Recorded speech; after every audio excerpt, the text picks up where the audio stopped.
আজকে আপনারা সকলে জানেন যে দীর্ঘদিন পরে দিল্লিতে যে ঐতিহাসিক বিজয় ভারতীয় জনতা পার্টির যে উন্নয়নের জয় নরেন্দ্র মোদীজির নেতৃত্বে তার প্রতি যে দিল্লিবাসীর আস্থার প্রতিফলন এই রায়ের মধ্য দিয়ে ঘটেছে এবং যে যারা দুর্নীতির বিরুদ্ধে লড়াই করতে গিয়ে ক্ষমতায় এসেছিল সেই আজকে দুর্নীতিতে নিমজ্জিত এবং তার যে কনভেনার যার নেতৃত্বে এই দল প্রতিষ্ঠা হয়েছিল সেই কেজরিওয়াল নিজে হেরেছেন, তার উপমুখ্যমন্ত্রী মনীষ সিসোদিয়া থেকে শুরু করে অনেক হেভিওয়েট হেরেছেন।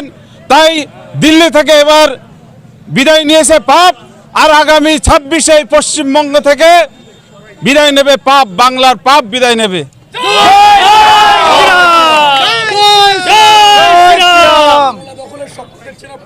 অবশ্যই, তার কারণ দিল্লির চাইতে অনেক বেশি এখানে দুর্নীতি হয়েছে।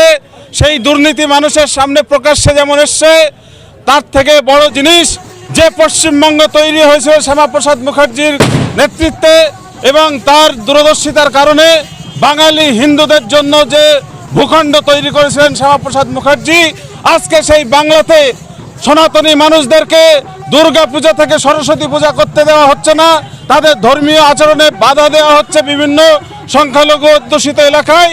তাই এই প্রতিবাদে বাংলার সনাতনী সমাজ আজকে ঐক্যবদ্ধ হতে চলেছে এবং 26-এ যে সনাতনী যে ঐক্যবদ্ধ মানুষ তাদের রায়ের প্রতিফলন ঘটাবে এবং এই তোষামতকারী এবং জামাত থেকে শুরু করে ইসলামিক মৌলবাদের তোষণকারী যে সরকার এই বাংলায় চলছে, ফিরহাদ হাকিমদের নেতৃত্বে, হুমায়ুন কবিরদের নেতৃত্বে, তাদের অবসান ঘটবে আগামী 26-এ, এটা আমরা নিশ্চিত।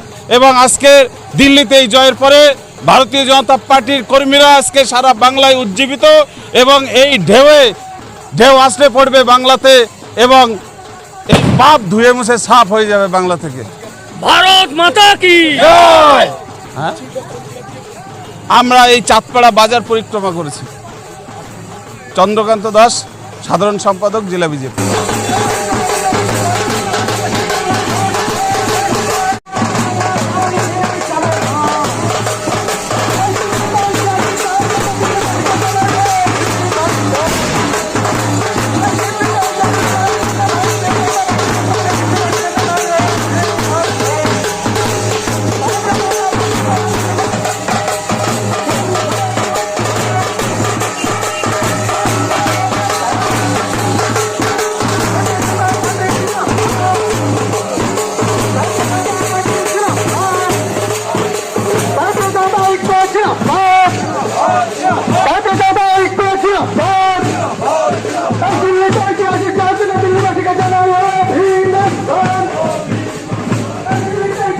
Thank you.